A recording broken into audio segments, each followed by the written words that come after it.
Prefeitura da cidade do Rio de Janeiro e Secretaria Municipal de Cultura apresentam Onde Moram os Livros? Bibliotecas do Brasil, por Daniela Schindler. Ilustrações: Ama, Bruna Assis Brasil, Camilo Martins, Catarina Bessel, Giovana Cima. Biblioteca do Mosteiro de São Bento da Bahia. Madrugada, preciso me apressar. Às 5 horas é a primeira oração. Começamos a rezar sempre antes do nascer do sol, quando ainda é noite. Imagino, nos tempos antigos, os monges caminhando à luz de velas por esses corredores do claustro até a igreja, onde todos se encontram para rezar. Há mais de 400 anos, louvamos a Deus aqui no mosteiro, sem falhar um dia sequer. São 5 horários de preces diárias e somos muito precisos com nossos compromissos. Sou um monge beneditino. Nós, beneditinos, somos conhecidos como monges negros por conta da cor do hábito. Nossas vestes são pretas, mas, às vezes, em dias de comemorações, usamos capas brancas ou vermelhas. O mosteiro é como uma pequena cidade que funciona orientada pelas regras de São Bento. É curioso pensar que, em pleno século XIX, vivemos seguindo normas propostas por um homem que nasceu no Império Romano, no século V, há mais de 1500 anos. Pois é, neste lugar, passado, ou melhor, tradição e modernidade se misturam. Os monges têm celular, computador e o mosteiro conta com uma ótima rede de internet. O sinal do Wi-Fi é uma beleza.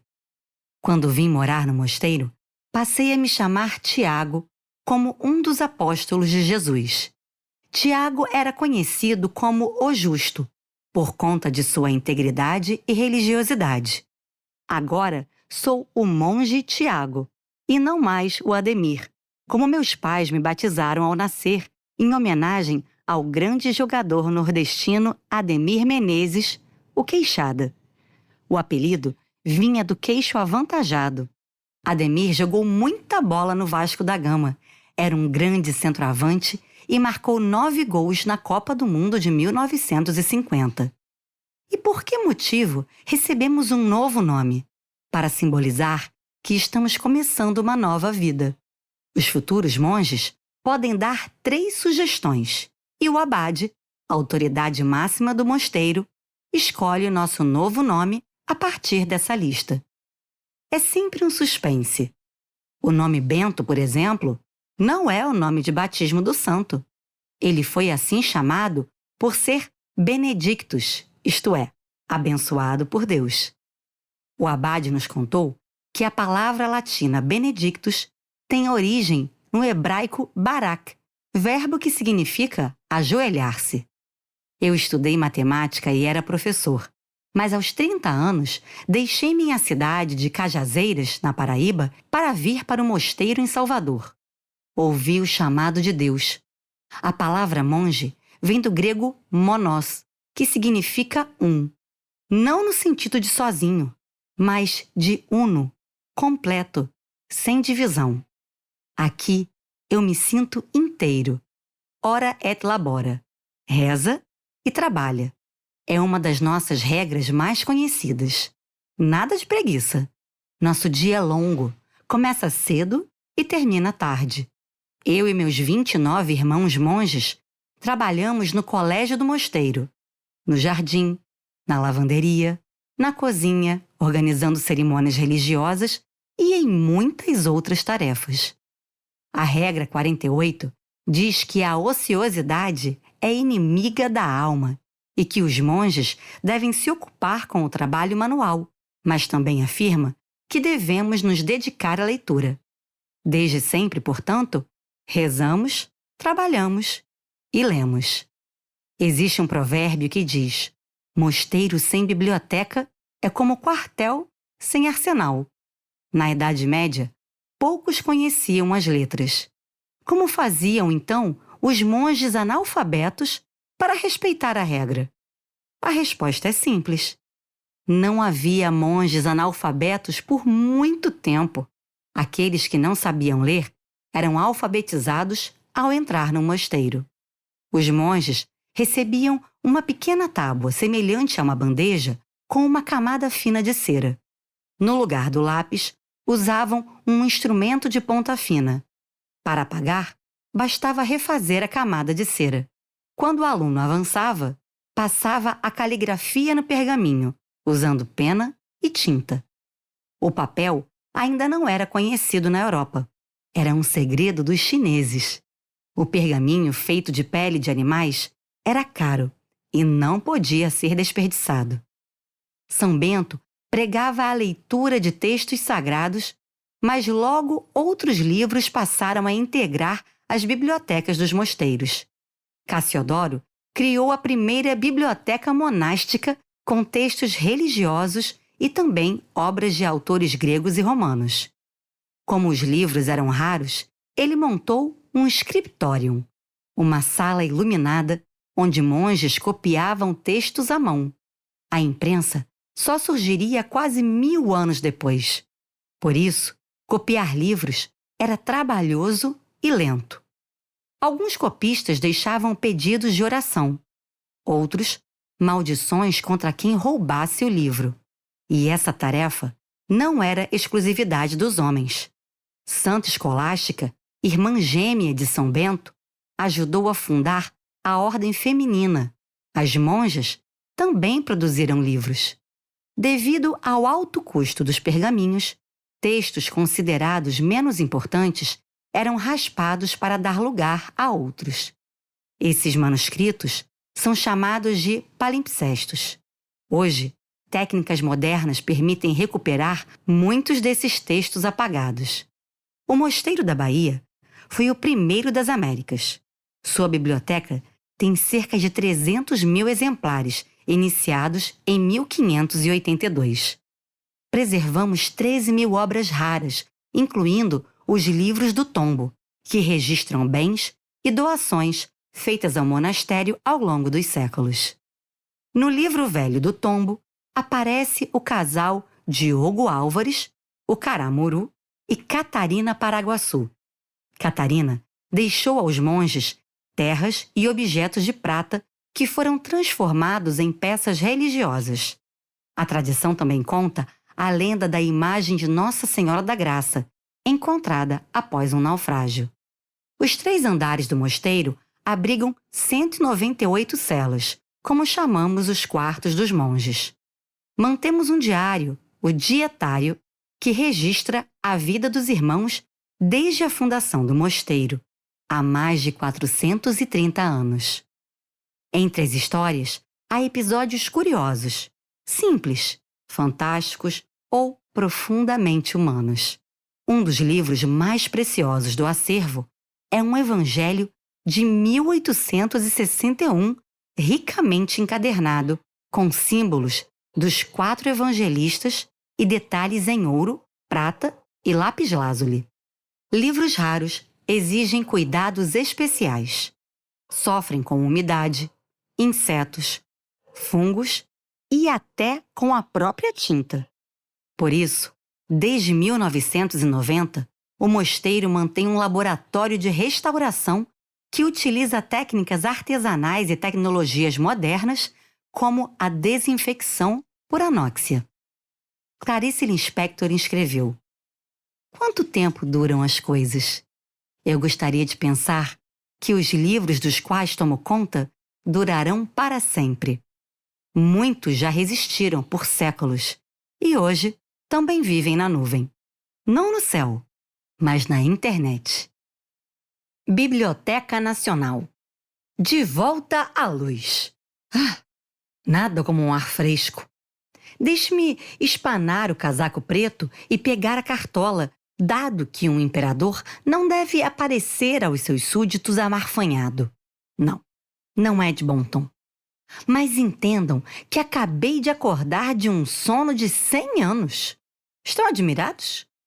Admirados de ver um imperador dormir tanto e por estar ele usando uma vestimenta que não são o manto e a coroa? Pois explico as duas coisas. uma de cada vez. Doei meus retratos e as fotos que colecionei durante toda a vida para a Biblioteca Nacional. Minha única exigência foi que a coleção recebesse o nome de minha esposa, a imperatriz consorte Dona Teresa Cristina Maria.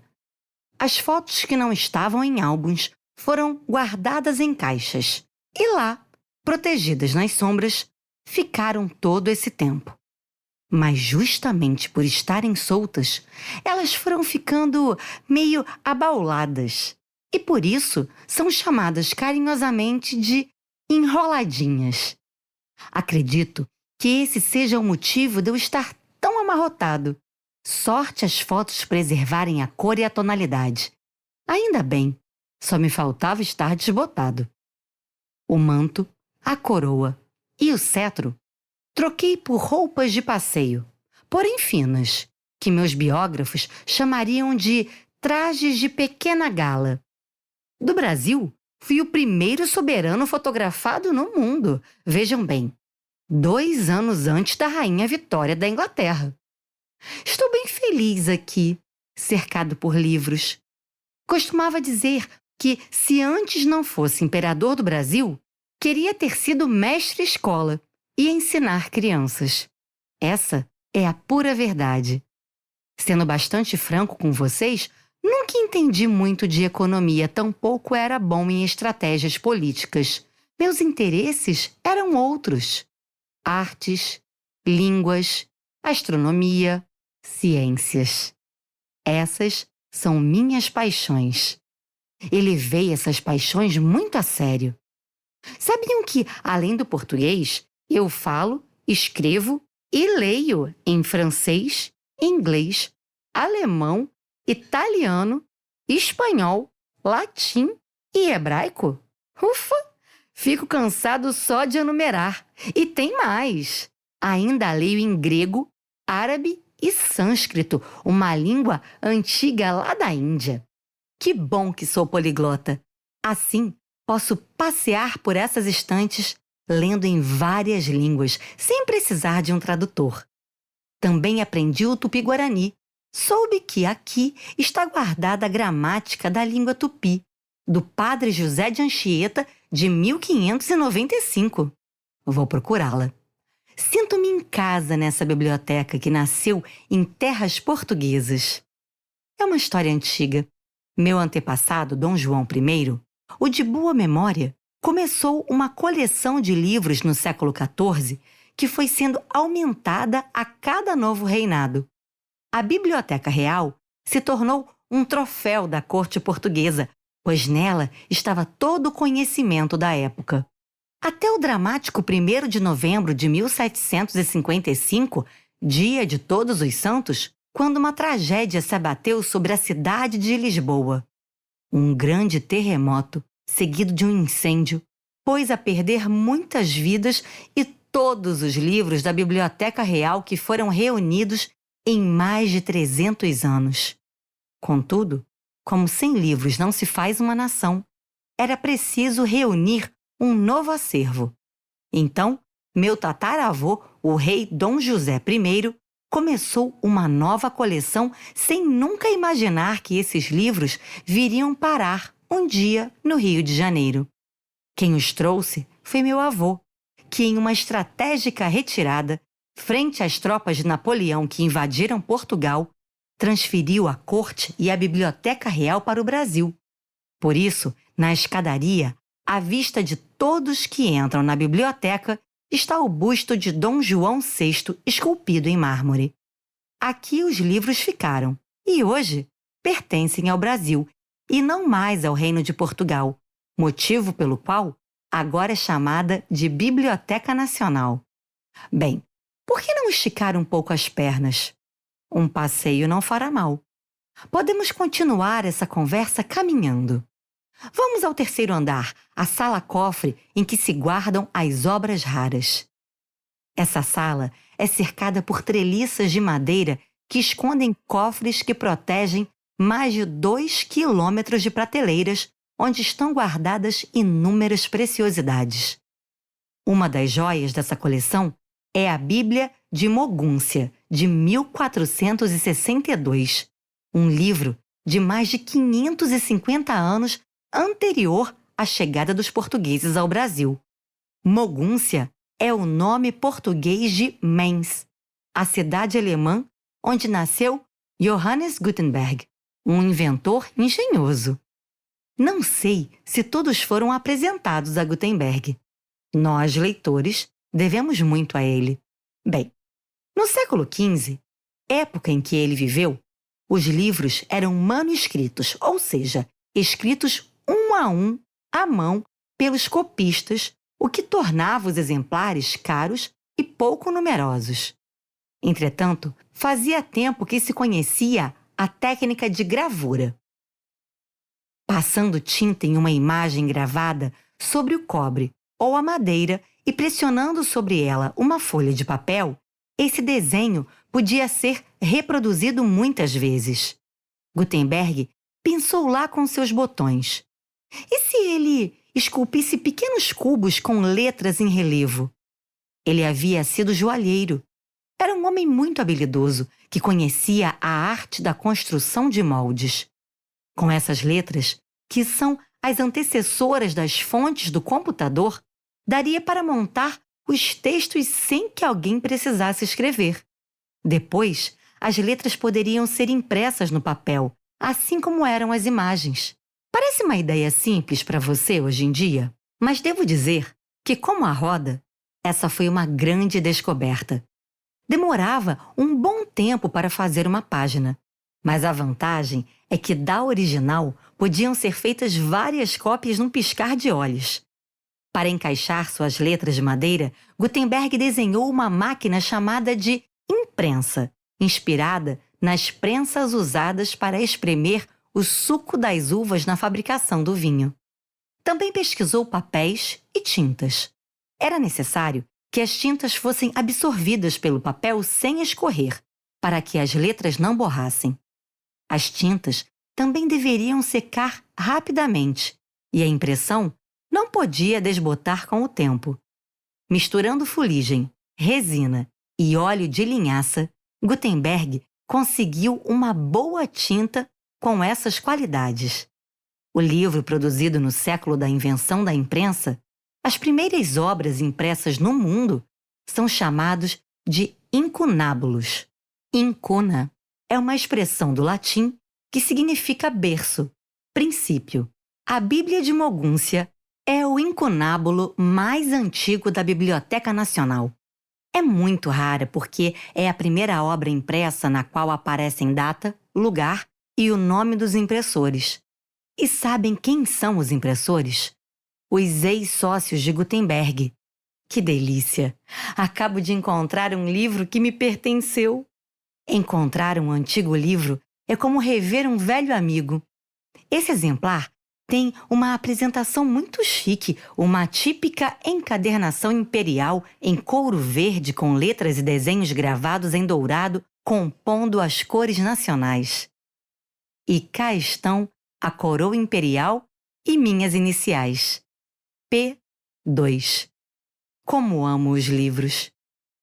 Tive a felicidade de poder dedicar meu tempo à literatura e aos estudos. Os grandes escritores são meus soberanos.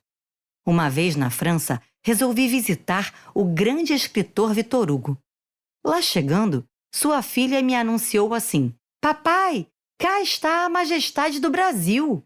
Respondi prontamente: "Nesta sala, só há uma majestade, Victor Hugo." Nas prateleiras de obras raras estão guardados livros com mais de 200 anos, exemplares com lindas ilustrações pintadas à mão e com dedicatórias de pessoas famosas. Mas eis que encontro um minúsculo livro raro, que mede apenas 1 centímetro de comprimento e, apesar do seu diminuto tamanho, ensina o Pai Nosso em 7 línguas. Que mimo! Com certeza, é um dos menores livros do mundo. Aqui temos uma gramática da língua portuguesa com mais de 500 anos, impressa em 1539, uma antepassada dos livros escolares que vocês hoje trazem nas mochilas. Nas primeiras páginas tem uma cartilha, um abecedário com figuras. Olhem lá, o A de árvore, o H de homem, o L de livro, o O de olho e o S de sereia. É importante que as obras raras fiquem em uma sala-cofre, porque são muitos os larápios que sorrateiramente roubam livros, fotos, mapas, gravuras e documentos da biblioteca. O primeiro roubo registrado foi às claras, em 1815, quando a coleção mal tinha chegado ao Brasil. Meu avô, Dom João VI, emprestou 2 livros a um ministro estrangeiro que, vejam só, levou os exemplares para o seu país sem se fazer de rogado. Meu avô não ficou nada contente e tentou sem sucesso recuperá-los. Outros itens furtados tiveram melhor destino. Soube de um famoso ladrão de livros que estudou biblioteconomia para realizar roubos mais bem-sucedidos. Felizmente, ele foi pego e agora está ajudando a polícia a encontrar o que levou embora. Muitos leitores cuidadosos com suas coleções usam um ex-libris para marcar seus livros. Um ex-libris é uma etiqueta ou uma gravura com um desenho e o nome da pessoa ou instituição proprietária daquele exemplar. Meu amigo Joaquim Nabuco possui um dos mais belos ex-libris que conheço, uma esfinge que tem o corpo de touro alado com a cabeça de um homem. O desenho lembra as figuras encontradas nos palácios da Babilônia, que foi justamente governada pelo seu quase xará Nabucodonosor. O ex-libris da Biblioteca Nacional foi criado pelo pintor Eliseu Visconti e conta com 2 versões. Eu, particularmente, gosto mais da que não foi aprovada, que é a Atena, a deusa grega da arte e da sabedoria, em frente a uma estante de livros com uma pena de escrever e um globo terrestre. Na versão final, Atena foi substituída por uma mulher de 1903, que hoje, mais de 100 anos depois, não tem nada de moderna. Ser moderno era o que todos queriam quando caiu o Império e foi proclamada a República. E quem era a figura mais importante do Império? Pois então, eu, o imperador. E embora eu fosse um apaixonado pelas inovações científicas, o imperador representava a nobreza. E a nobreza era o passado. Que pena! Pelo menos para mim. Era o ano de 1889. O Visconde de Ouro Preto, chefe de gabinete do meu governo, teve a ideia de organizar um imenso baile para mostrar a todos a força do Império. A Ilha Fiscal, aqui pertinho da Baía de Guanabara, foi o lugar escolhido para a festa. Um baile digno de contos de fadas, iluminado por milhares de lâmpadas elétricas que resplandeciam mais que 14.000 velas. Imaginem a lista de compras para o banquete. 800 quilos de camarão, 300 de frango, 500 perus, 64 fazões, 1.200 latas de aspargo. Pra que tanto aspargo, valha-me Deus? E 14.000 sorvetes, que era uma novidade na época. Isso sem falar das pombas selvagens, que foram servidas à la Guanabara. Está escrito aqui no menu. O baile da Ilha Fiscal custou uma fortuna. Logo eu, de hábitos tão simples, fui aprovar essa gastança. Juro que me arrependo. Reparem como as coisas são. Na entrada da festa, eu tropecei e disse, em tom de brincadeira, que a monarquia havia escorregado, mas não caído. Não caiu naquela noite. Mas 6 dias depois, dia 15 de novembro de 1889, foi proclamada a República. Era o fim do meu reinado. Este prédio foi inaugurado em 1910. Por isso, estou conhecendo-o agora, com vocês. Claro que muitas vezes estive na Biblioteca Real pesquisando, mas naqueles dias os livros não moravam neste palácio. Quando a coleção veio de Portugal, a biblioteca foi instalada em um andar do Hospital do Convento da Ordem Terceira do Carmo. Meu pai, Dom Pedro I, foi um dos primeiros leitores a visitar os livros recém-chegados. Depois, quando eu já era adulto, a Real Biblioteca mudou-se para um casarão de 3 andares na Rua do Passeio número 60, no Largo da Lapa. Para cá, o acervo só veio no início do século XX. E vocês sabem, sou um homem do século XIX. Mas fico bem feliz por todas as mudanças terem se dado sem estragos nem perdas de livros ou documentos. Estão vendo que este é um edifício robusto, projetado para aguentar muito peso? E não se enganem, livros, jornais e revistas pesam e também ocupam um bocado de espaço. Por isso, foram construídos 2 armazéns, cada um com 6 andares e cada andar com mais ou menos 450 estantes. Mas se vocês acham que 5.400 estantes é muita coisa, não é não, porque a coleção não cessa de crescer. As estantes, inclusive, são de aço e o piso dos armazéns de vidro, como medidas de precaução contra incêndios e insetos. Muito bem pensado. Engenhoso, o desenho da planta do prédio aproveita a luz natural que entra por clarabóias nos armazéns. E como existe um vão central, 3 andares são iluminados. Mas não é só nos armazéns que clarabóias embelezam o teto. Existe uma também na sala de obras raras e outra no vão central, todas com vitrais coloridos em estilo Art Nouveau, com desenhos de flores. Um detalhe sempre percebido por quem visita o prédio da biblioteca são as 12 esculturas em gesso de figuras femininas, as cariátides, que parecem estar sustentando a clarabóia do saguão. Vocês já ouviram falar de Atlas, o titã que foi forçado a segurar o céu nos ombros pela eternidade? As cariátides lembram esse titã. Suas cabeças estão inclinadas para a frente para dar a impressão de que fazem força ao ampararem a estrutura. E os braços estão levantados para dar mais apoio. Soube que na inauguração da biblioteca havia elevadores para transporte de livros feitos com tubos pneumáticos, um sistema que utilizava cilindros de ar pressurizado. Com esses elevadores, os livros podiam ser enviados rapidamente dos andares superiores até os salões dedicados à leitura. Pneumático vem do francês pneumatique, que significa cheio de ar, derivando-se do grego pneuma, que é ar, vento, sopro. E lá se vai um livro. Zupt! Como me encantam as invenções do homem! Em uma feira nos Estados Unidos, encontrei Graham Bell e sua nova invenção, o telefone. Deixe-me lembrar, isso foi em 1876. Ele me pediu para dizer algo no aparelho e eu brinquei com a célebre frase do Shakespeare em Hamlet: To be or not to be? Ser ou não ser? Fiquei entusiasmado. Aquele aparelho de fato funcionava. E prometi que, quando a invenção fosse posta à venda, o Brasil seria o primeiro freguês. Foi assim que, pouco tempo depois, já havia um aparelho instalado na minha residência, na Quinta da Boa Vista, e eu podia falar com os ministros. Vim proseando com vocês tão distraído que nem senti os joelhos ao descer as escadas. 2º andar.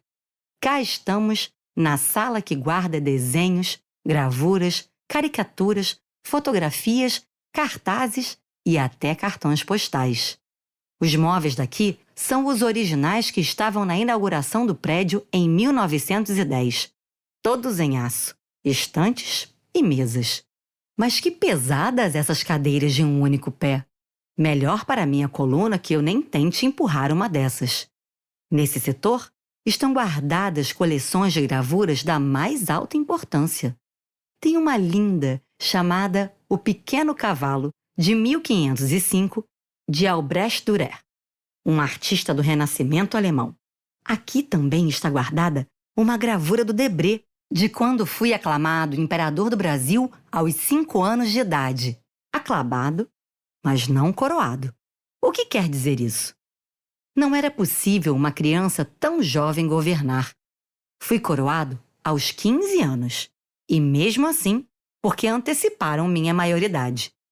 Vendo os desenhos da fauna, da flora e das comunidades indígenas da expedição do naturalista Alexandre Rodrigues no século XVIII, me lembrei dos meus trajes de majestade quando subi ao trono. Na cabeça, a coroa. Sobre os ombros, o manto de veludo verde com ramos de café e tabaco bordados, símbolo da terra. E no peito, uma gola em tom amarelo fogo, com penas de papo de tucano que lembrava um cocar. Aqui na biblioteca estão guardados os registros de Marc Ferrez, dos primeiros anos da Avenida Central, quando os meios de transporte eram os coches e os homens não saíam às ruas sem chapéus. Sabem onde fica essa avenida? Não? Pois passa exatamente em frente, agora rebatizada como Avenida Rio Branco. Eu a estou conhecendo apenas hoje, pois foi construída durante a República. Achei uma foto tirada por volta de 1900, assinada por um conhecido editor de cartões postais do Rio de Janeiro, onde, de um lado, estão as casas coloniais e, do outro, os imponentes prédios do início do século XX. Ali estão a Biblioteca Nacional, o Teatro Municipal e o Palácio Monroe, que, infelizmente, ninguém mais poderá visitar porque foi posto abaixo. Ai, a fotografia. Posso dizer que foi amor à primeira vista. Quando eu tinha 14 anos, um abade francês me apresentou ao daguerreótipo, o pioneiro equipamento fotográfico fabricado. E logo depois, comprei o meu. Tirei fotos, posei para muitas e reuni uma coleção de 25 mil fotografias que doei para cá. Acho que já contei isso a vocês. Tenho orgulho de ter sido um grande incentivador do desenvolvimento da fotografia no Brasil. Gostava de ser retratado. Joaquim Sley Pacheco, que tinha um estúdio na Rua do Ouvidor, fez um ótimo retrato meu, com muitas plantas ao fundo, criando um cenário bastante tropical. E também do Sr. Pacheco, o famoso retratado do escritor Machado de Assis, que aparece em muitos livros. Soube que nesse retrato, Machado foi embranquecido como se um escritor dessa categoria não pudesse ser negro. Ora, vejam só. Mas a foto que está na biblioteca é a original e não foi alterada. Hoje foi um dia agitado para um velho imperador. Acho que está na hora de voltar para a fotografia de onde saí, no deserto do Egito, quando fui visitar os faraós. Das minhas expedições, trouxe um sarcófago de madeira colorido com a múmia de uma cantora sacerdotisa chamada Shamunensu, presente do soberano do Egito. Guardava o sarcófago no meu gabinete, no Palácio Imperial da Quinta da Boa Vista, e nunca deixei que o abrissem para que a múmia permanecesse intacta. A múmia era um dos meus xodóis, e sei que contam por aí que eu tinha o hábito de conversar com ela, o que é a mais pura verdade. Dizem que durante todo o meu reinado, só uma coisa não fiz: a barba. Ah, esses jornalistas me saem com cada uma. Adeus. Até mais. Real Gabinete Português de Leitura. Uma casa portuguesa com certeza, e cá estou para apresentá-la a vocês. Luís de Camões, ao seu dispor. Podem entrar no Real Gabinete Português de Leitura. Não se acanhem. Aqui não é o Palácio do Rei, nem a ele pertence. E bem sei que há muito não temos reis em Portugal. Venham! É uma biblioteca que não se cobra entrada. Quem diria que viria eu ao Brasil para estar justamente rodeado de tantos livros lá da terrinha? Engraçado que, tendo viajado tanto em vida, não tenha vindo para o Brasil antes. Bem, coisas do destino. E o meu foi bem atribulado. Minha biografia é uma aventura. Tudo que dizem que vivi é verdade? Não confirmo nem nego, porque o que vale são as boas histórias e a minha começa no Reino de Portugal nos anos de 1520, quando nasci. Não vou fazer-vos perder tempo com estripulias de criança. Pulemos direto para a minha juventude. Aos 20 anos, já era poeta na corte do rei Dom João III. Contam por aí que me apaixonei por Dona Caterina, uma dama da rainha. Nos meus versos, deixei pistas, chamei minha amada de Natércia, nome incomum que combina certinho com as letras embaralhadas do nome Catarina. Chama-se isso anagrama. Era jovem, amava e escrevia sonetos. E sabiam que as damas da corte apreciavam deveras minhas rimas. Amor é fogo que arde sem se ver. É ferida que dói e não se sente. É um contentamento descontente. É dor que desatina sem doer. É um não querer, mas que bem querer. É um andar solitário entre a gente. É nunca contentar-se de contente. É um cuidar que ganha em se perder. O amor fala aos seus corações? Eu torço para que sim. Bem, sigamos. Ao passear pelo Real Gabinete Português de Leitura, vocês verão retratos e esculturas minhas. Notam alguma coisa? Pois bem, combatendo contra os mouros, na África, perdi o olho direito. Acham que não combina ser eu um poeta e um soldado? Estão muito enganados. Eu manejava bem tanto as palavras quanto a espada.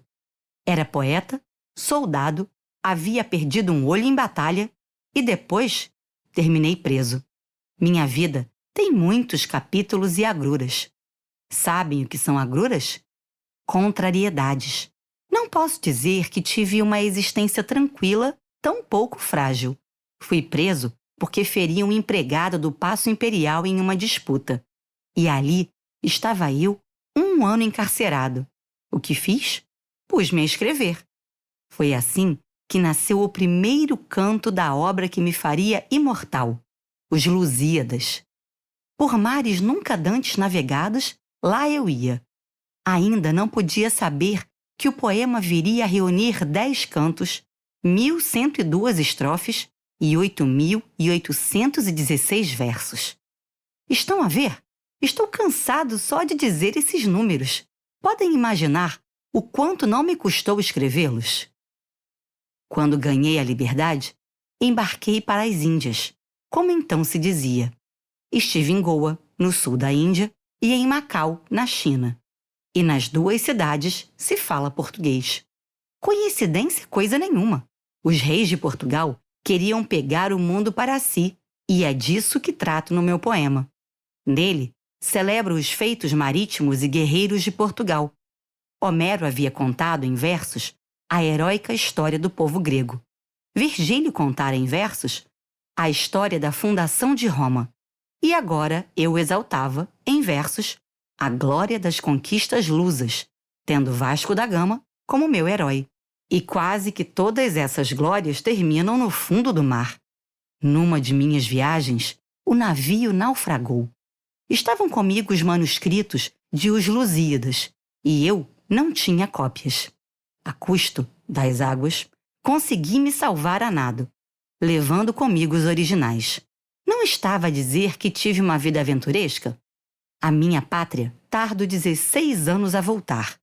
E quando faço, finalmente publico Os Lusíadas em 1572. E então, fiquei famoso?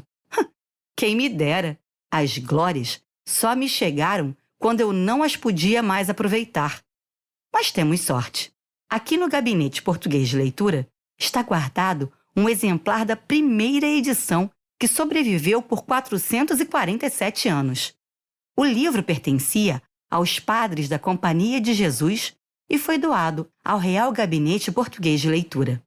A Biblioteca Nacional preserva também com todo carinho, na seção de livros raros, um irmão desse.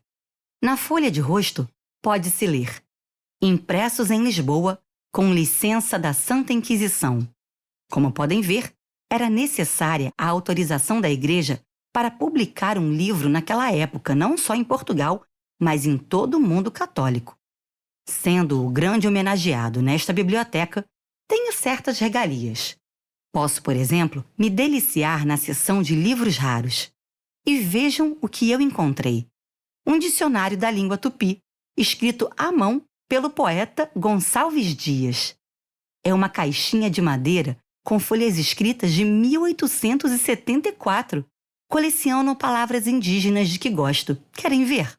Muriçoca, do tupi, murebé, soca, que significam mosca e que quebra, que fura. Jacaré, de tupi-guarani, já é sacaré, o que olha de banda.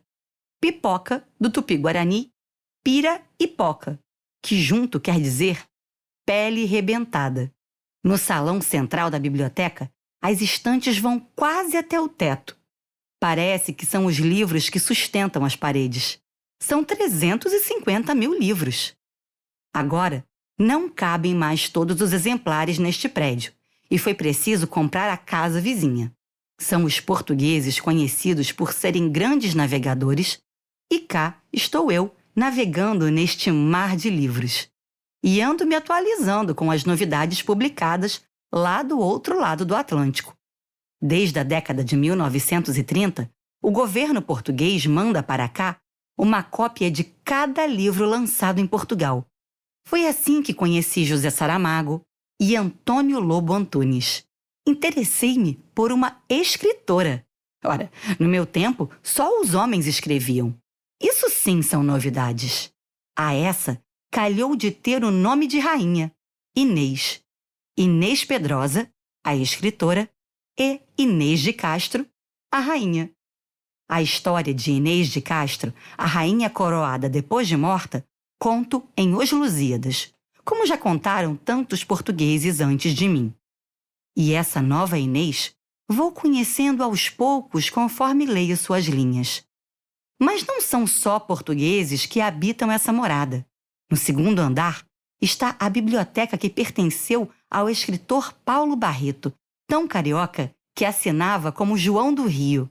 Como gostava de perambular pela cidade, não é de se espantar que sua obra mais famosa seja A Alma Encantadora das Ruas. Dona Florência, sua mãe, doou os livros do filho ao Real Gabinete Português de Leitura e pediu apenas que ficassem juntinhos e que uma pequena placa revelasse aos leitores que ali estava a biblioteca de Paulo Barreto. Se tantos portugueses se lançaram ao mar, 2 aviadores lusitanos cruzaram os céus. Deus ao mar o perigo e o abismo deu, mas nele é que espelhou o céu. Lembrei-me de Fernando Pessoa.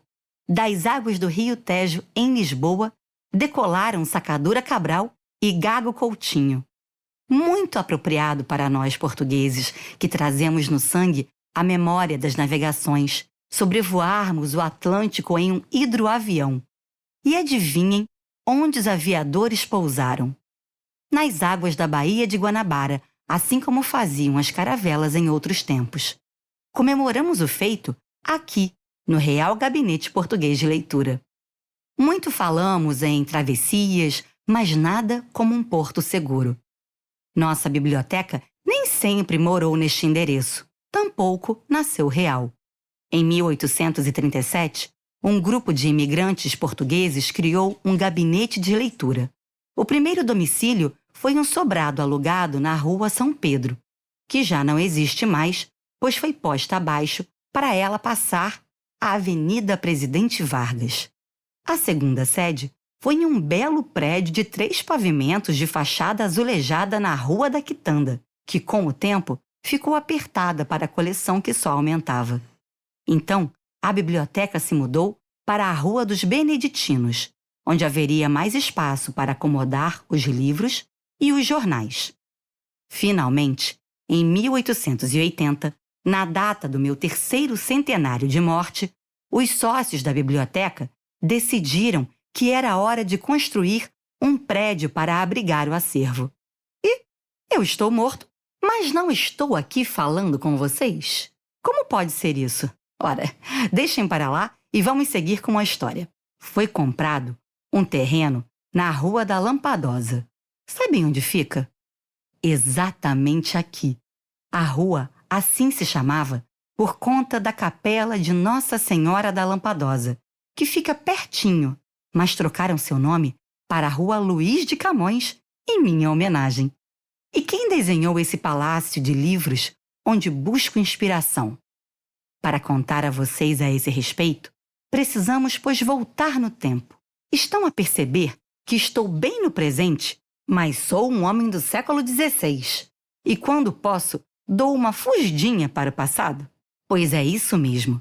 Já ouviram falar do rei que ascendeu ao trono português em 1495, Dom Manuel I, o Venturoso? A alcunha, que é esse adjetivo que os reis ganham, já diz muita coisa. Dom Manuel I, o Venturoso, era afortunado. A sorte lhe sorria e como?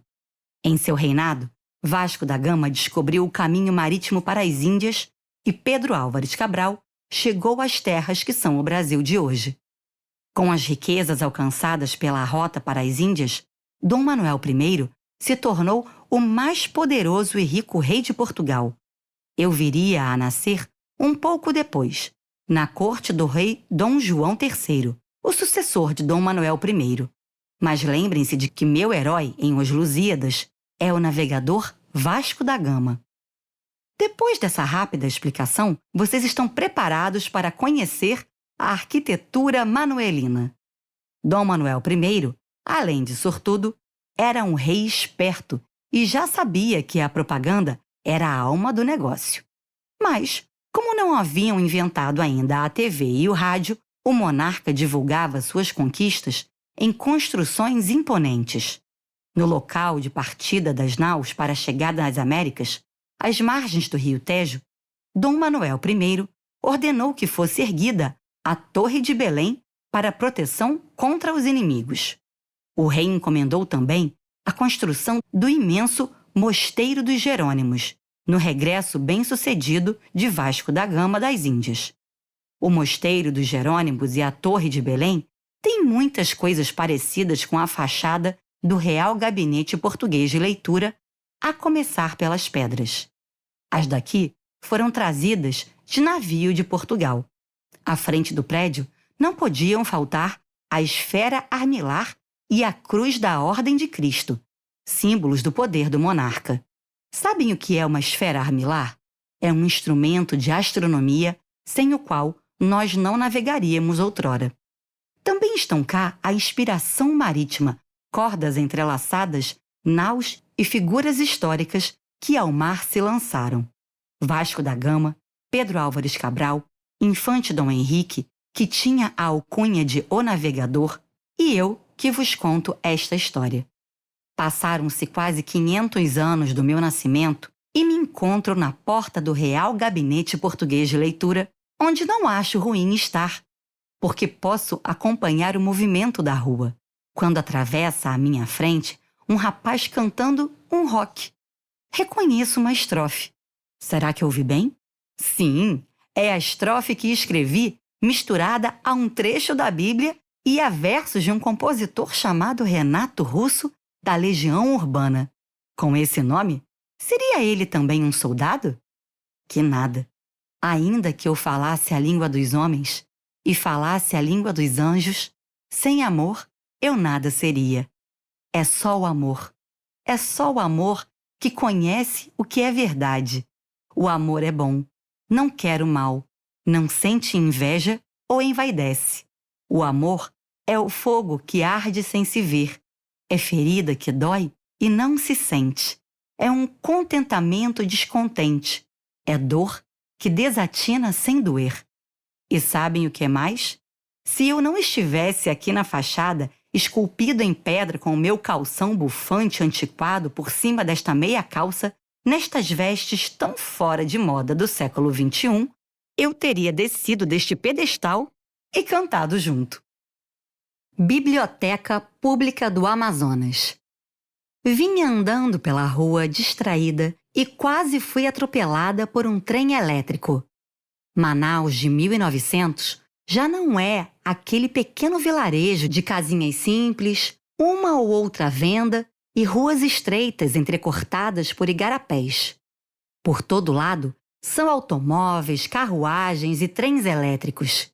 Quem diria que nossa cidade, na província do Amazonas, iria virar uma Paris no meio da floresta? Ulalá, Paris tropical, isso mesmo. Agora, nestas bandas, o dinheiro corre como rio. A mania é copiar o que se vê na Europa. Avenidas largas, calçadas com granito e pedras de Liois importadas de Portugal.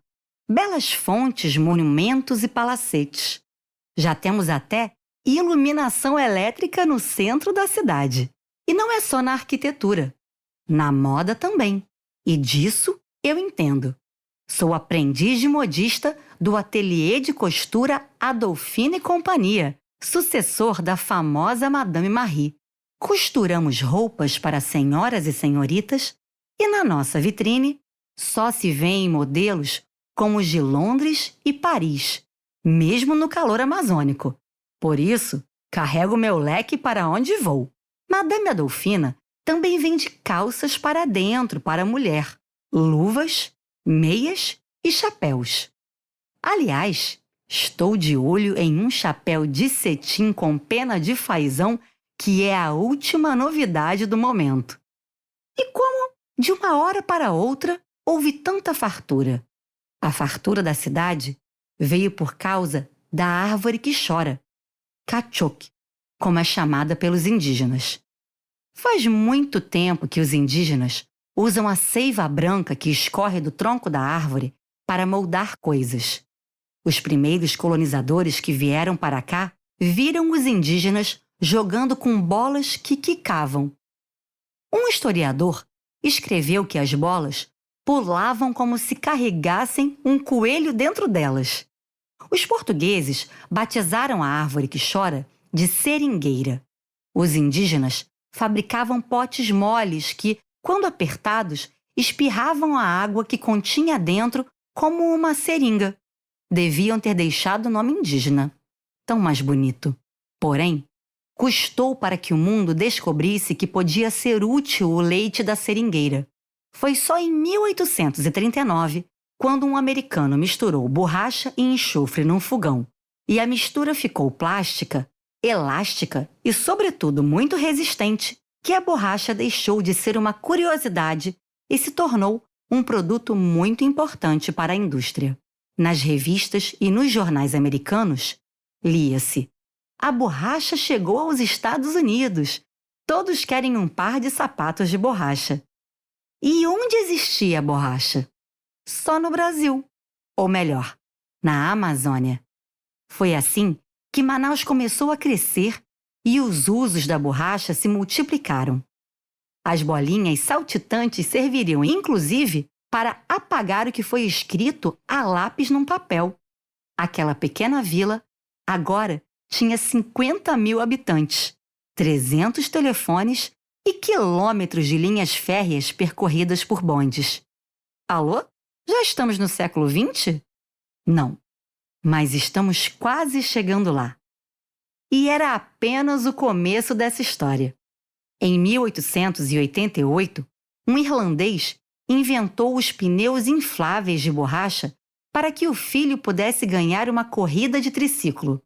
Depois, os automóveis começaram a ser muito populares. E eles precisavam de quê? De pneus. O dinheiro era tanto, na mão de tão poucos, como sempre, que as esposas dos barões da borracha enviavam suas roupas brancas para serem lavadas em Portugal, o que não era nada prático, convenhamos. A riqueza atraiu gente de tudo o que era canto do mundo em busca de oportunidades. Ingleses, alemães, libaneses, marroquinos, americanos e tantos outros. Falava-se de um novo Eldorado. Para quem não está acostumado com o calor e a umidade daqui, tenho uma dica. No jornal A Província do Amazonas, está sendo anunciado o último grito do momento. Um aparelho preso ao teto com pás que movem o ar e promovem um agradável frescor. Belíssima invenção, comentou o gerente do Grande Hotel Manaus, o maior hotel da região com 150 aposentos confortáveis. Ameniza o calor e ainda espanta os insetos. Um visitante estrangeiro me disse: Manaus, assim como no aspecto, como em seus hábitos, é uma cidade que parece muito europeia. Na minha opinião, está entre as 3 mais belas e movimentadas cidades do Brasil e é onde há mais progresso. Não fica nada a dever ao Rio de Janeiro e a São Paulo. Em Manaus, já havia o suntuoso Teatro Amazonas para óperas e grandes espetáculos, além de alguns pequenos teatros.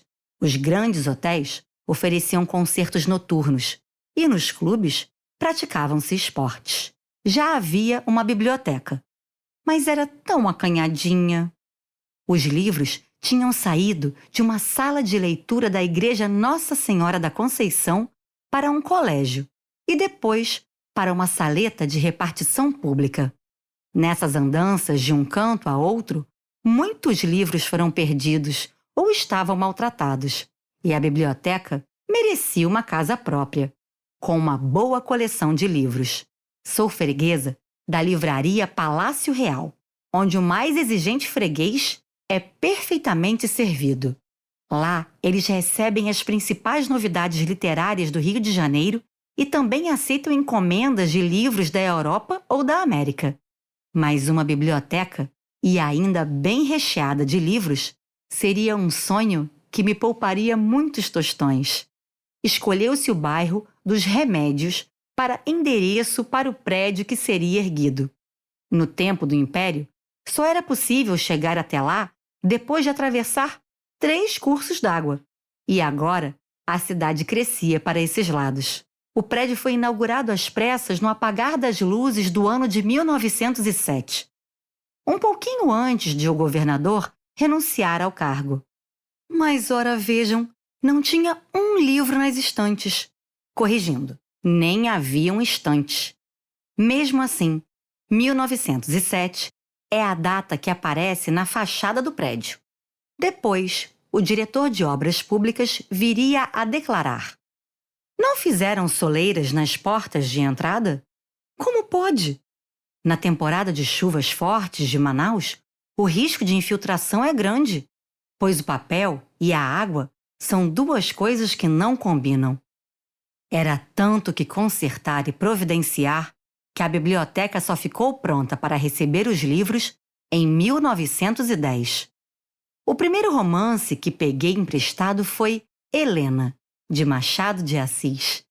Achei o final tão triste que precisei enxugar as lágrimas que verteram dos meus olhos no meu lencinho de cambraia. Agora, Manaus tinha uma biblioteca instalada em um prédio magnífico. E como era ele? Construído com arquitetura eclética, que combinava elementos de variados estilos do passado europeu, como o neoclássico, o novo clássico. É chique construir casas buscando inspiração na antiguidade clássica, na glória, que foi a Grécia, e na grandeza que foi Roma. Por isso, se vêem tantas colunas gregas por aí. Na biblioteca, o pé direito, que é, como os arquitetos chamam, a altura do chão ao teto, é duplo. Isso quer dizer que o pé direito da biblioteca tem o dobro da altura das salas de uma casa, o que dá aos espaços do prédio um ar imponente, majestoso. A gente entra e o hall já impõe respeito. Nesse hall, existe uma deslumbrante escada de ferro importada, vejam só, da Escócia. Essa veio de longe. A escada foi fabricada pela Walter Macfarlane Company, uma empresa muito famosa em toda a Europa. Eles faziam projetos que pareciam joias de tão cuidadosos e requintados que eram nos detalhes. A escada tem o estilo decorativo Art Nouveau, com formas ondulantes. O guarda-corpo, que serve para proteger e não deixar ninguém cair, é formado por desenhos que lembram uma renda de folhagens de ferro entrelaçadas. Na base da escada, há 4 postes de luz com luminárias em formato de flores. Para combinar com a escada, as 8 colunas que sustentam a estrutura, embora inspiradas nas gregas, são de ferro em vez de mármore. O piso do andar térreo é feito de ladrilho hidráulico. Esse material também é chamado de mosaico hidráulico, de tão bonitos que são os desenhos que eles fazem. O chão do hall parece um tapete com mandalas de flores em preto, branco e cinza. Mas vamos ser curiosos e subir a escada, que tem proteção nos degraus para as pessoas não escorregarem. Estão vendo? Em 1900, já tinham sido inventados os pisos antiderrapantes. Eu subo levantando um pouco a barra do vestido para não tropeçar, mas muito pouco, porque aprendi que não devemos deixar nem os tornozelos à mostra. Como o prédio da biblioteca é muito grande, o segundo andar ficou reservado a uma repartição do governo. Uma claraboia com telhas de vidro vindas da Inglaterra deixa entrar luz natural pelo teto, enfeitando a sala uma enorme tela a óleo que se chama A Redenção do Amazonas. Uma curiosidade é que o pintor desta tela era irmão do famoso Pedro Américo, autor da pintura Independência ou Morte, que aposto que vocês conhecem e está no Museu do Ipiranga, em São Paulo. Na obra que está na biblioteca, existe um homem negro ao lado de uma mulher indígena que lhe apresenta a estranha visão de um mundo representado por personagens da Grécia Antiga. Pode-se pensar que as paredes são de mármore, mas chegando perto, a gente vê que são pintadas. Isso não foi feito por economia. Era fino, elegante em Paris. E aqui? O faux marbre. Olha aí o nome em francês que significa falso mármore. Era muito comum nos palácios e nas casas das pessoas endinheiradas, assim como entre gregos e romanos e também no Antigo Egito. O piso desse andar também é de tirar o fôlego, todo de tábuas corridas de madeira de lei em duas cores, amarelo claro e marrom. Quando o Brasil era colônia de Portugal, as madeiras que só podiam ser derrubadas se a coroa portuguesa autorizasse eram chamadas de madeira de lei. A primeira árvore a ser classificada assim foi o pau-brasil, para tentar impedir que fosse contrabandeada por navios espanhóis, franceses e ingleses que aportavam na costa do país. Hoje, somos uma república, mas o nome ficou e é usado para as madeiras duras, resistentes. Uma das madeiras do piso é a acapu. Uma história diz que se um tronco de madeira cai, interrompendo a passagem de um jabuti, ele calmamente espera o tempo passar, o tronco apodrecer e depois sai andando. Jabutis, como se sabe, não são os animais mais apressados deste mundo, mas se um tronco de acapu cai em seu caminho, o jabuti chora, porque sabe que pode passar a vida toda esperando que a madeira apodreça. A outra madeira do piso é o pau amarelo, uma madeira dura, pesada e brilhante. São tantas as referências à antiguidade que me dá uma imensa vontade de estar lá, como se fosse possível pegar um vapor, como esses tantos que saem do porto de Manaus, e embarcar na história. Mas não se pode voltar no tempo nem viajar para o futuro. É uma pena, porque se ao menos eu pudesse avisar a todos sobre o que vai acontecer aqui, eu evitaria uma tragédia, como a que se deu no céu de Alexandria, no Egito de Cleópatra, quando a maior biblioteca da antiguidade pegou fogo. O céu de Manaus também se cobriria de grossos rolos de fumo naquela noite de 22 de agosto de 1945. Os serviços prestados pela biblioteca vêm crescendo largamente.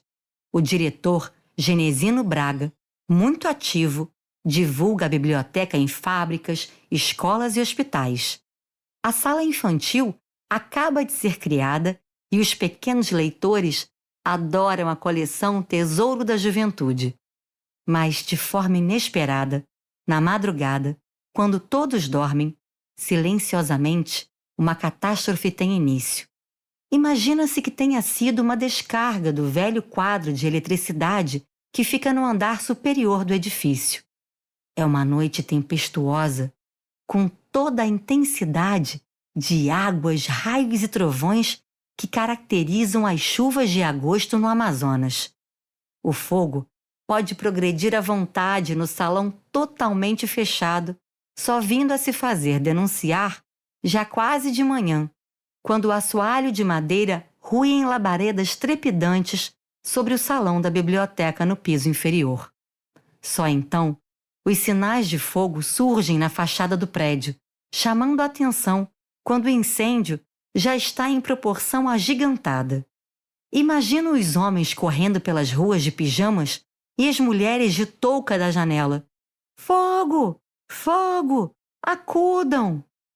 De pouco adiantam os pedidos de socorro, porque o telhado, o assoalho do segundo piso e até o porão e as paredes da esquina romperam devorados pelas chamas. Obras preciosas e boa parte da coleção de jornais antigos que foram reunidos em dezenas de anos de trabalho de muitos pesquisadores serão reduzidos a cinzas. A biblioteca vai perder nessa noite perto de 45 mil volumes, além de obras de arte de valor incalculável que foram consumidos pelo fogo ou estragados pela água despejada no prédio na tentativa de apagar o incêndio. Toda a biblioteca será destruída e a ala direita do majestoso edifício virá ao chão. Vão escapar apenas 70 livros que estavam emprestados para uma exposição.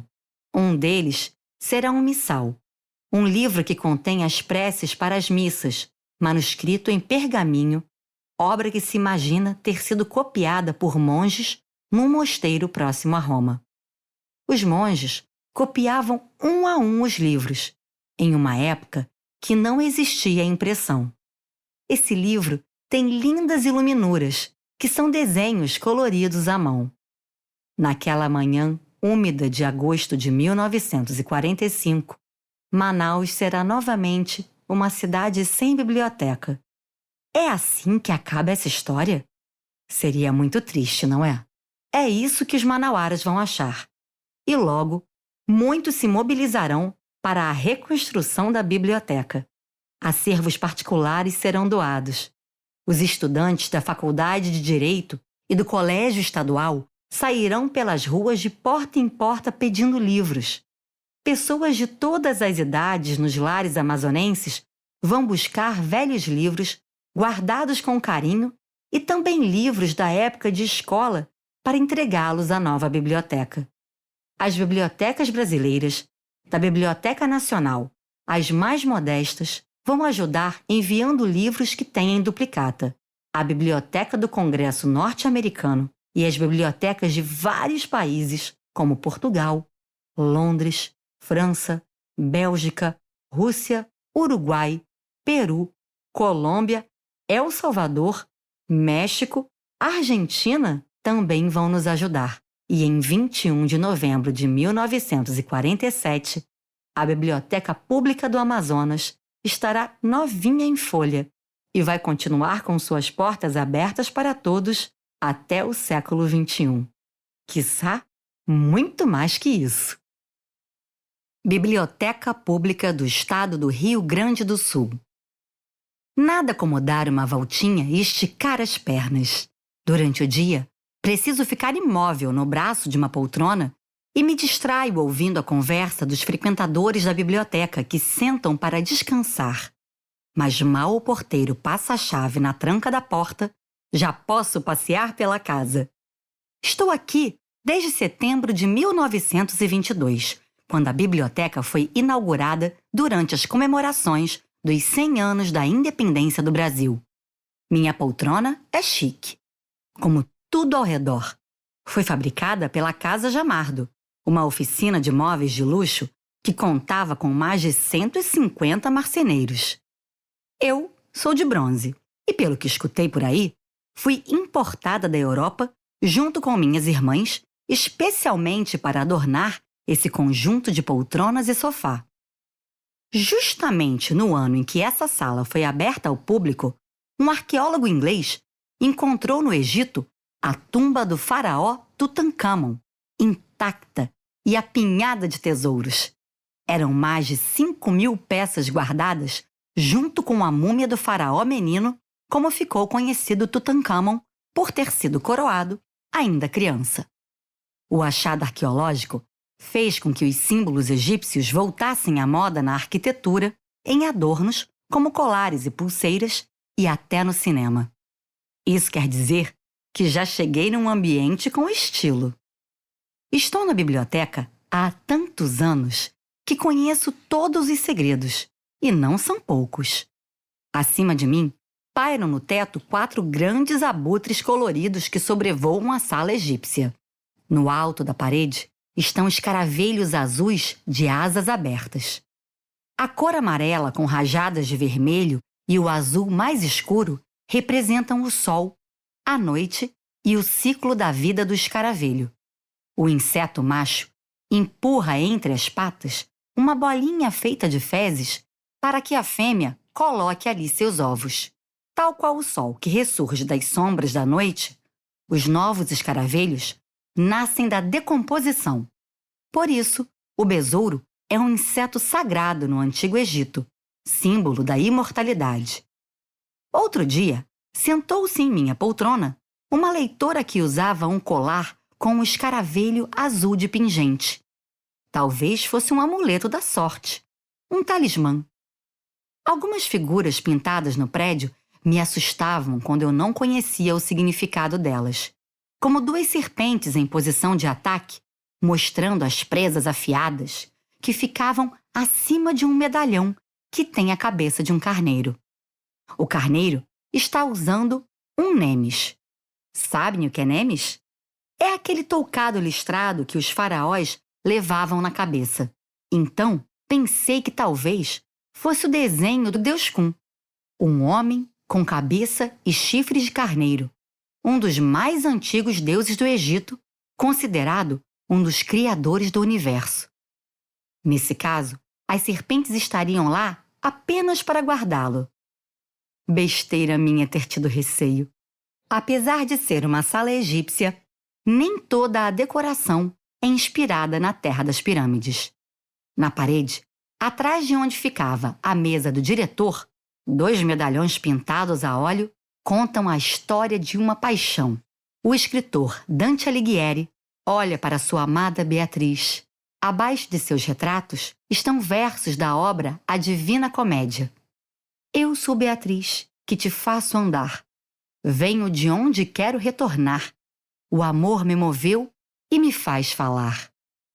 É isso que está escrito em italiano debaixo de um medalhão. Boa noite, pequena menina do braço da cadeira. Boa noite, Beatriz. Por que Dante está sempre a olhar para você, namorado? Ah, Dante me conheceu quando eu era muito jovem. Depois, nos reencontramos apenas uma vez. Faleci muito cedo, mas ele fez de mim sua musa e, em seu poema épico A Divina Comédia, imaginou que eu voltava para guiá-lo ao céu. O que é um poema épico?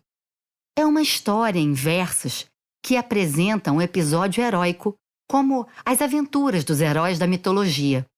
No livro, Dante é o autor e é também o personagem principal, que percorreu um longo caminho que passava pelo inferno e pelo purgatório até chegar ao paraíso. Nessa jornada, recebeu a ajuda de outro poeta, Virgílio, que lhe serve de guia. Mas, quando Dante chega ao céu, quem passa a acompanhá-lo sou eu, sua musa inspiradora, símbolo do amor divino. Olhei com atenção para o medalhão e, por um momento, fiquei confusa. Acho que o pintor fundiu, em uma imagem, os 2 poetas, Dante e Virgílio. As vestes são de Dante, mas o rosto é do outro poeta. Tive vontade de rir, imaginando Dante, que era narigudo, reclamando que esse nariz não lhe pertencia. Mas guardei para mim esse pensamento e contei do meu desejo de também inspirar um artista. Queria, como você, ser musa de um escritor. Seria uma musa grega.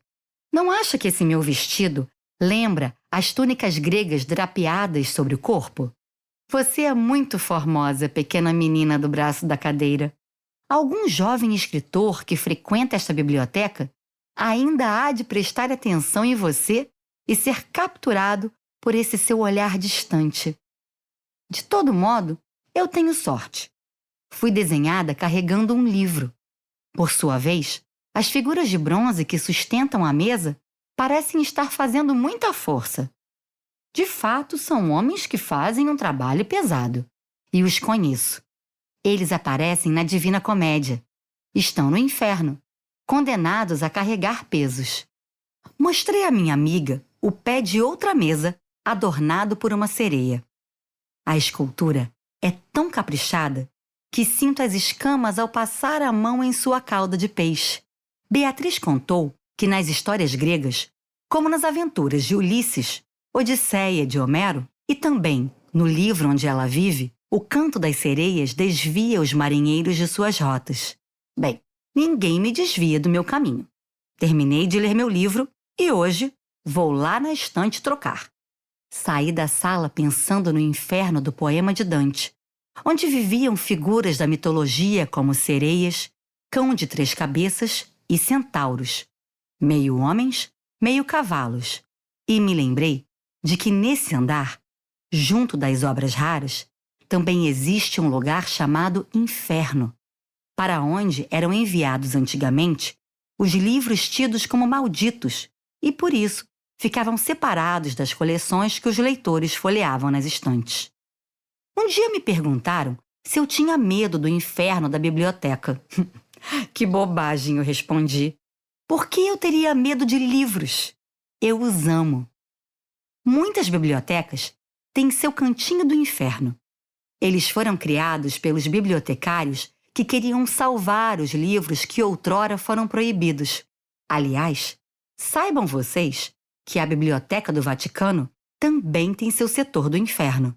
E nenhum santo escapou de ser mandado para o inferno da Biblioteca Nacional do Rio de Janeiro. Um livro de Santo Agostinho foi condenado. Dá para acreditar? Era uma edição de A Cidade de Deus, impressa em 1661. A Igreja condenou não o santo, autor da obra, mas quem fez os comentários, as notas de rodapé. Os comentários foram riscados com uma tinta que tinha ferro em sua composição, que enferrujou e começou a perdurar as páginas com o passar dos séculos. Hoje, é preciso ter todo cuidado para folhear esse livro, porque ele pode esfarelar. Passo com muita cautela pelas estantes de obras raras e livros guardados no inferno aqui da nossa biblioteca. A obra mais antiga, de 1519, é um poema escrito em latim, que tem o título de Farsália. Adoraria manusear esses livros, mas precisaria de luvas pequenas que coubessem nas minhas mãos. Nem pensar em mexer em obras raras sem o devido cuidado. Atravesso o Salão Mourisco, que é chamado assim porque suas pinturas têm desenhos e cores de influência moura. Na decoração dos muçulmanos, não pode haver nem animais e nem figura de homem. Assim, as mesquitas são decoradas com formas geométricas e elementos naturais, galhos, folhas e flores, assim como o nosso salão. As paredes da biblioteca eram todas ricamente pintadas, como o salão egípcio e a sala mourisca. Mas em 1950, o pintor Aldo Malagoli achou que a riqueza da pintura atrapalhava a leitura dos visitantes, tirando-lhes a concentração, e mandou cobrir todas as paredes com tinta azul. Agora, os restauradores tentam raspar devagarinho, parede por parede, para redescobrirem os desenhos originais debaixo das muitas camadas de tinta. Seguindo o corredor, entro na sala das estantes. Adoro passear pelas galerias metálicas repletas de livros. São 3 níveis, todos em chapas de aço que pesam 6 toneladas. Móveis em madeira, como minha poltrona. São lindos, mas o aço é mais adequado contra cupins e brocas que gostam de comer livros. E também mais seguro em caso de incêndio.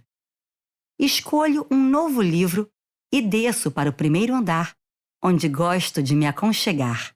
Aproveito este elevador elétrico, que foi um dos primeiros instalados no estado do Rio Grande do Sul. Uma novidade, tchê! Representava uma inovação tecnológica para a época. Facilitava a circulação dos funcionários, leitores, livros e documentos. É todo em madeira, com ornamentos dourados, um luxo só. Mas quem não era muito fã de inovações podia subir ou descer pela escadaria metálica importada da fábrica alemã Jolly, com parafusos em forma de flores e peitoril decorado. Uma beleza! O grande salão de leitura é onde passo minhas noites lendo. Antigamente, o salão era dividido em 3 setores, e um deles era a Sala das Senhoras, que tinha uma decoração floral. Era nessa sala que as mulheres deveriam pesquisar e conversar a respeito de economia doméstica, educação dos filhos, preparo das filhas para o casamento, namoros, noivados, culinária, bordado, moda, enfim, assuntos de mulheres. Achavam que, por sermos mulheres, deveríamos nos interessar apenas por assuntos da casa. Os homens acreditavam que o mundo pertencia a eles, mesmo o mundo das artes. Mulheres talentosas se viam obrigadas a publicar seus livros com nomes masculinos. Uma das maiores escritoras francesas, Amandine Dupin, precisou assinar como George Sand para ser lida. A escritora carioca Júlia Lopes de Almeida fazia parte do grupo de intelectuais que planejou a criação da Academia Brasileira de Letras. Mas, na hora de serem escolhidos os fundadores, os escritores optaram por manter a academia exclusivamente masculina e, no lugar da escritora, incluíram o nome de seu marido. Ainda bem que os tempos são outros. Hoje, a Sala das Senhoras e a Sala dos Homens, que ficavam no subsolo, não existem mais, e a biblioteca tem uma mulher como diretora. Outra noite, quando estava sozinha no prédio, ela me viu de relance pegando um livro, mas não contou para ninguém. Então, shh, mantenha um segredo. Biblioteca Mário de Andrade.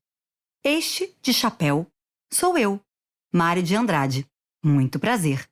Visto terno, mas com uma gravata amarela, um pouco extravagante para minha época, chapéu de aba meio larga enterrado na cabeça e os sapatos encomendei na sapataria Guarani. Foram feitos especialmente para mim, ajustados confortavelmente aos meus pés.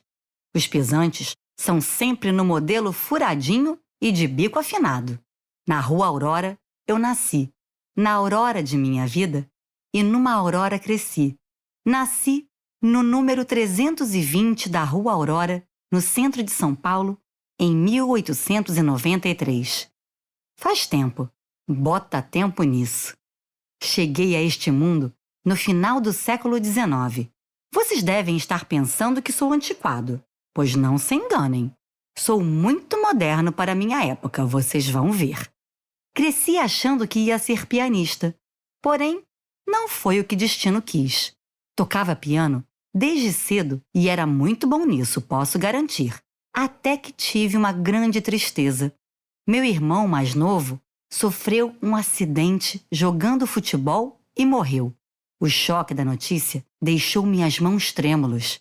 Se nunca mais toquei tão bem, aconteceu. Mas fui um bom professor de piano e me tornei escritor. Não briguei com o futebol, porque a bola rolando no estádio era uma das minhas paixões. E acho que meu irmão ia gostar que fosse assim. Nos meus livros, volta e meia, o futebol aparece. Tenho orgulho de um xará bom de bola, que eu chamava de meu xará maravilhoso. O jogador Mário Andrada, meia-direita do grande time do Paulistano, dos anos 1910 e 1920.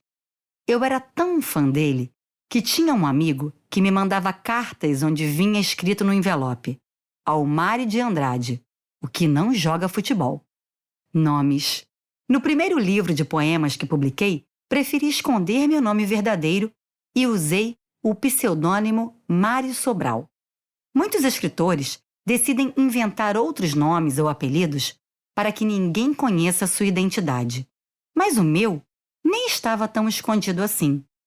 Em uma reunião de escritores, conheci Oswald de Andrade. Olha aí, 2 Andrades. E logo nos tornamos amigos inseparáveis. Formaríamos um quinteto fantástico com 2 pintoras, Anita Malfatti e Tarsila do Amaral, além do poeta Manetto del Pitta. Éramos o Grupo dos 5. Participamos do movimento modernista. Criamos uma nova forma de fazer arte. Antes, a forma certa de pintar, escrever e fazer música era uma cópia do que se fazia na velha Europa. Tudo bem se inspirar nos artistas europeus, mas por que não retratar nossa gente, nossas paisagens e os personagens da tradição brasileira, como a Cuca, a Iara e o Curupira? Por que não pintar com a luz brasileira? Minha amiga Tarsila do Amaral dizia que ela encontrou em Minas as cores que adorava em criança. Ensinaram-me depois que eram feias e caipiras. Imagina se é feia a paleta do azul puríssimo, rosa violáceo, amarelo vivo, verde cantante. Amei os livros e vivi cercado por eles. Em casa, mandei construir estantes sólidas de embuia, uma madeira durável e firme. Minha biblioteca era tão grande que tomava 7 cômodos, salas e quartos. Mas não pensem que sou bagunceiro. Ah, isso não. Tudo era muito organizado. Cada livro tinha uma etiqueta com 4 informações. Olhem como era. A letra maiúscula indicava a sala, o algarismo romano, a estante, a letra minúscula, a prateleira, e o outro número, a posição do livro na prateleira. Nunca gostei de emprestar meus livros. Reconheço que fui bem ciumento, ou melhor, precavido. No vidro de uma estante, pendurei uma plaquinha. Não empresto o livro. A casa é sua. Venha ler aqui. Um dia, fui convidado para ser diretor do Departamento de Cultura da Prefeitura de São Paulo. Opa! Claro que topei. Era a grande chance de fazer coisas com minhas pesquisas sobre culturas brasileiras. Trabalhei bastante. Criei a discoteca pública. Era como uma biblioteca, mas só para música. A orquestra sinfônica, o coral paulistano, os parques infantis e muito mais. Uma de minhas invenções foi adaptar um ônibus para que ele virasse uma biblioteca. Aposto que vocês estão pensando que isso não é nada demais, porque hoje em dia tem food truck de tudo. Tapioca, sopa e até cachorro-quente com purê de batata. Mas, na época, era uma ideia bem original, eu garanto. Fui a uma fábrica de carros e pedi que desenhassem uma biblioteca sobre 4 rodas. Foi assim que nasceu a Biblioteca Circulante. E lá iam os livros atrás de seus leitores, nos parques e nas praças. Jardim da Luz, Trianon, Parque Dom Pedro II e Praça da República. Uma semana em cada lugar. Mas uma coisa que nunca imaginei é que um dia ia existir uma biblioteca enorme batizada com o meu nome, bem no centro de São Paulo, onde vivi a vida toda. Biblioteca Mário de Andrade. Que honra! Se eu pudesse, sem dúvida, gostaria de ler livros lá. Hoje, eu teria mais de 130 anos. Mas quem sabe, com bons óculos, iria de manhã cedo e aproveitaria a sala de atualidades, onde há mesas grandes inclinadas, próprias para abrirmos as folhas dos jornais. Sabiam que o primeiro jornal feito em São Paulo com imagens foi O Diabo Coxo? Adorei esse título. Tem um exemplar dele na Hemeroteca de Mário de Andrade. Hemeroteca? Nunca ouviu essa palavra? Vem do grego hemera, que significa dia, e tec, coleção. É uma coleção de jornais. Ora, a biblioteca de periódicos. A Biblioteca Mário de Andrade nasceu Biblioteca Municipal de São Paulo em um espaço da prefeitura. Mas quando a coleção de livros cresceu muito, foi preciso construir um edifício só para ela. E como ele seria? O arquiteto contratado foi o francês Jacques Pilon, que morava no Brasil. Ele desenhou 2 prédios juntos. O primeiro prédio é mais horizontal, com uma entrada que deixa a gente ficar parecendo uma formiguinha ao lado das colunas enormes que medem 10,5 metros. Se alguém quiser olhar o teto dessa entrada, quase torce o pescoço, porque a distância entre o chão e o teto é muito grande. Acho que o arquiteto projetou assim para parecer que estamos entrando em um palácio ou em um templo. E é isso mesmo.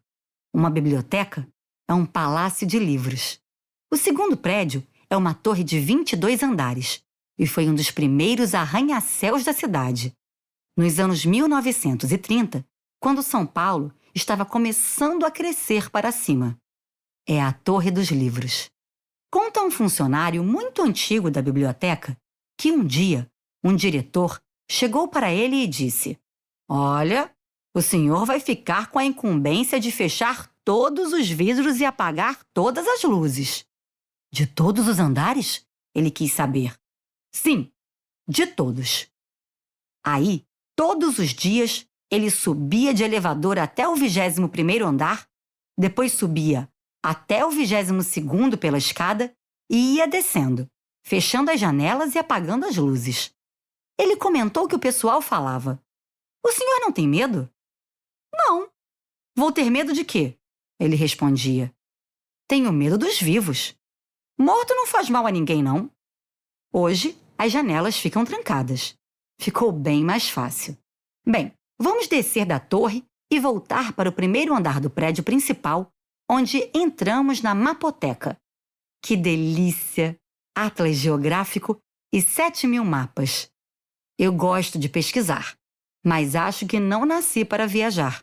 Mesmo assim, quando dei por mim, um dia estava embarcando para uma aventura no Rio Amazonas. Sabem o que levei? Uma bengala enorme de cana da Índia. Ora, que tolice! Deve ter sido algum receio vago de jacarés e formigões. Depois, fui tomado de amores pelo Brasil, principalmente pelo Nordeste, e o jeito foi escrever um livro ao qual dei o título de O Turista Aprendiz. Olhando os mapas, penso no que escrevi. A Foz do Amazonas só é grandiosa no mapa. Vendo, tudo é do tamanho que não se pode ver. Seguimos e chegamos ao setor que empresta livros para as pessoas levarem para casa e tem o mesmo nome do ônibus biblioteca que criei. A Circulante. Tenho vontade de chamar de minha filhota. Na Circulante, tem uma coleção só de livros sobre São Paulo. Tem títulos de história, de geografia, sobre as ruas, os bairros e até livros dos times de futebol da capital. Ah, minha Pauliceia desvairada! Não sei se vocês sabem, mas esse é o título de um livro meu de poemas no qual falo de uma cidade que está sempre se transformando e crescendo. Gente, como essa São Paulo cresce! Acho que a cidade dita o ritmo da poesia. Foi assim no meu caso. Como esse prédio tem quase 80 anos, precisou passar por uma reforma um tempo atrás para continuar bem na fita. A Circulante ganhou uma estrutura metálica capaz de suportar o peso de tantos livros. Ficaram bem bonitas a estante e a escada de metal ao lado dos móveis antigos de madeira. Foram instaladas luzes especiais para a leitura, o que é bem importante para não cansar nossas vistas. E também foi criada uma passagem de vidro do lado de fora do prédio para chegar até a Circulante sem precisar andar entre as mesas de leitura, como era antigamente. Muita movimentação perto de quem está lendo atrapalha, concordam? Na calçada em frente à biblioteca, a artista Regina Silveira escreveu em várias línguas a palavra biblioteca com mais de 2 milhões de placas de porcelanato. Sabem o que parece olhando de cima? um enorme bordado em ponto e cruz. Tem até uma agulha desenhada na calçada. A obra se chama Para Ler. Tem gente que diz que a sobremesa vem por último porque é a melhor parte. Eu concordo porque amo doces. Quando havia um aniversário na minha família, a preparação dos doces começava na véspera. A especialidade da minha mãe era o bom bocado de queijo, e meu doce predileto era um com amêndoas. Pois então, deixei para o final os tesouros desta biblioteca. Tchananã! O setor de obras raras ou especiais. São livros, documentos, fotos, desenhos e cartões postais. Muita coisa para descobrir. Ficaram curiosos? Olha que sorte! 200 livros raros e 4.000 imagens já foram digitalizadas e podem ser vistas no site da biblioteca pelo link Tesouros da Cidade. Nossa! Aqui estão 2 exemplares do maior livro ilustrado do século XV, que se chama Crônica de Nuremberg. Nesta obra é contada a história do mundo com 1.600 xilogravuras. É muito desenho. E olhe só a frase de uma carta escrita em 1809. S.A.R. Sigla de Sua Alteza Real. Está muito contente e satisfeito, e a rainha Nossa Senhora muito nutrida. Divertido, não é? Os 9 livros mais antigos são anteriores a 1500. Uau! Mas se alguns livros são anciãos, bem velhinhos, o público da biblioteca é bem jovem. E a biblioteca tem energia. Houve anos em que ela não dormia, ficava aberta 24 horas, recebendo os leitores de madrugada, e até hoje tem Wi-Fi gratuito. Pois bem, está na hora de pegar meu chapéu e dizer adeus. Vou de peito estufado, todo prosa de emprestar meu nome à segunda maior biblioteca do Brasil. Biblioteca dos Saberes. Era um dia quente, como são quase todos na aldeia de Gando, quando chegou uma carta do governo. Meu pai era o chefe da aldeia e não sabia ler. Sou seu filho mais velho. Tenho 6 anos e não posso ajudá-lo porque também não sei ler. Ainda sou conhecido como o Pequeno de Ébedo, que significa, na minha língua africana, aquele que veio para completar as coisas.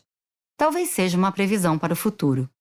Arrisco dizer que, além da minha família e dos vizinhos da aldeia, o resto do mundo não tomava conhecimento de Gando, na região de Tenkodogo, em Burkina Faso, um dos países mais quentes do mundo. Estamos longe do mar, as árvores são raras e sopra o vento arenoso do deserto do Saara. Aos 7 anos, fui viver com meu tio para poder estudar. Na sala de aula, éramos 100 crianças. Do lado de fora do prédio, a luz do sol era abundante, mas dentro era escuro e fazia um calor danado. Às vezes ficava matutando que a escola podia ser como um oásis no deserto, um refúgio onde se tem brisa fresca e aconchego. Enquanto a professora ensinava a juntar as letras, o suor escorria pela minha testa e eu imaginava uma outra forma de construir escolas onde o vento e a luz entrassem, mas o calor ficasse do lado de fora. Naquele tempo, comecei a pensar como um construtor. Passei a estudar e não queria parar mais. Quando soube que tinha uma bolsa de estudos para quem queria aprender a ser carpinteiro na Alemanha, eu não perdi a chance. Trabalhava de dia e ia para a escola à noite. Não era moleza, não. Mas foi nesse período que passaram a me chamar de Francis, um nome mais fácil para os alemães pronunciarem. Aprendi a fazer telhados e móveis nas aulas de carpintaria. Então, pensei que agora precisava saber desenhar e assentar tijolos. Dessa forma, seria capaz de construir uma casa inteira. Era a hora de entrar para a faculdade de arquitetura. E assim foi. E antes de me formar, já estou cumprindo a promessa que fiz: voltar para minha pequena aldeia para construir a escola que sonhei. Ela será a primeira da minha vila e quero que seja perfeita. Agora sou Deibedo Francis Quere, o menino da aldeia e o homem que tem estudos.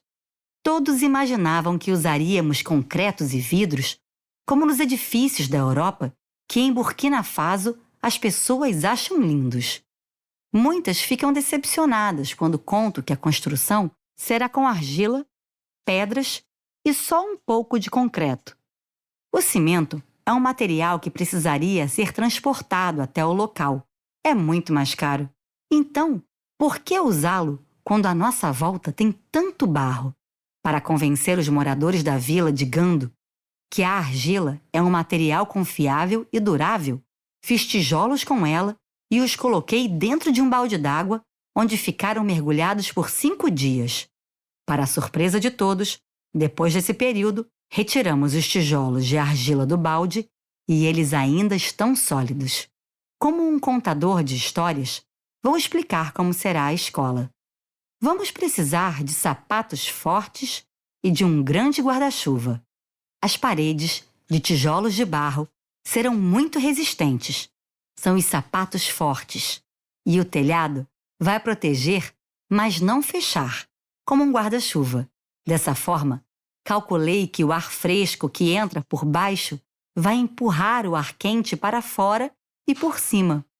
Os moradores ajudaram na construção. E quando ela ficou pronta, as crianças entraram para aprender a ler e estava fresquinho dentro da escola. E ela era bonita. Estou feliz. Todos estamos felizes. Logo, a notícia da construção da escola que fizemos se espalhou e ganhei meu primeiro prêmio de arquitetura.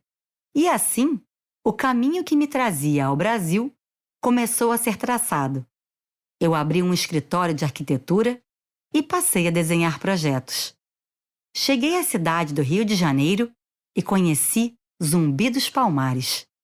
Soube, porque me contaram, que ele nasceu no século XVII, no Quilombo dos Palmares, na Serra da Barriga, hoje o estado de Alagoas.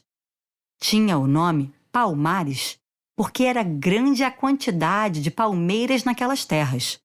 Ainda menino, Zumbi foi capturado, escravizado por portugueses e entregue a religiosos da Igreja Católica. Com os padres, ele teve que aprender português e latim. Na adolescência, Zumbi dos Palmares conseguiu fugir e voltou para o Quilombo. Seu tio, Ganga Zumba, chefiava os guerreiros e Zumbi se aperfeiçoou na capoeira e na defesa de seu território com arcos, flechas, lanças e artimanhas de fogo, tornando-se uma liderança dos quilombolas da região. Na língua quimbundo, uma das mais faladas em Angola, Nizumbi quer dizer espírito, entidade, fantasma.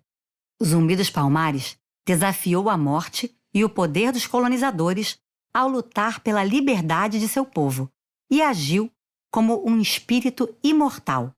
Pois bem, no Rio de Janeiro, desenhei uma biblioteca que está localizada em frente ao monumento a Zumbi dos Palmares e peço a ele sua bênção.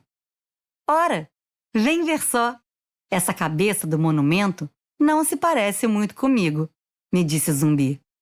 Ela é, sim, uma réplica bem grandona de uma cabeça de bronze da cidade de Ifé, um reino da África Antiga fundado pelo povo Yorubá.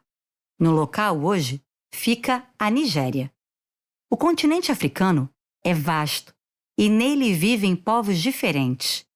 O adorno na cabeça é ricamente trabalhado, como seria a coroa de uma pessoa importante, como soberano de um povo. Fui guerreiro e líder de minha gente. Não existem pinturas que mostrem como era o meu rosto de verdade, mas gosto da ideia deste monumento que leva meu nome ser um marco na luta antirracista no Brasil e na valorização da cultura negra. A biblioteca que desenhei vai se chamar Biblioteca dos Saberes. O terreirão do samba fica ao seu lado e a escultura de Zumbi dos Palmares logo ali na frente. Adorei saber que essa área é chamada de Pequena África e quem lhe deu o apelido foi o sambista e pintor Heitor dos Prazeres. Aqui estou rodeado por bambas. Quem nunca cantou no carnaval a marchinha Pierrot apaixonado de Heitor dos Prazeres e Noel Rosa? Um Pierrot apaixonado que vivia só cantando, por causa de uma colombina, acabou chorando, acabou chorando. Já ouvi dizer que deixamos nossa terra natal, mas os olhos seguem enxergando as paisagens da infância. Posso estar na Europa ou no continente americano, mas não deixo de ver as savanas africanas, as casas cor de barro e os baobás, nossas árvores gigantes. Na Biblioteca dos Saberes, projetei uma torre de 4 andares com uma abertura por onde entra a luz do dia. Não gosto de edifícios que parecem caixas. Podemos construir casas que têm aberturas para o céu e para a luz do dia. No meu país, as pessoas se reúnem à sombra das árvores. Imaginei uma torre que é como uma árvore da vida. O formato dessa torre é uma homenagem a um objeto sagrado que ficou por 300 anos longe de casa, um manto tupinambá. O povo nativo tupinambá vivia próximo à Baía de Guanabara, à Ilha do Governador e entre outras partes do litoral brasileiro antes de os colonizadores portugueses chegarem ali. Quando os pajés e os caciques vestiam o manto, eles se conectavam a seus antepassados. Os mantos eram feitos com as penas do guará e também com as penas da arara vermelha.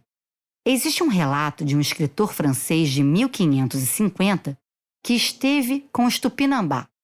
Ali também existem inúmeros pássaros de diversas espécies e plumagens, alguns vermelhos como escarlate fino. Vejam que interessante! O pássaro guará tem o vermelho vibrante nas penas porque come o caranguejo chama-maré, que tem grande quantidade de beta-caroteno, o mesmo pigmento que dá cor à cenoura, à abóbora e ao mamão. O manto tupinambá, que voltou para o Brasil depois de 300 anos, estava em um museu na Dinamarca. E como ele chegou lá? Os mantos indígenas eram tratados como objetos de alto valor e despertavam o interesse de reis e nobres.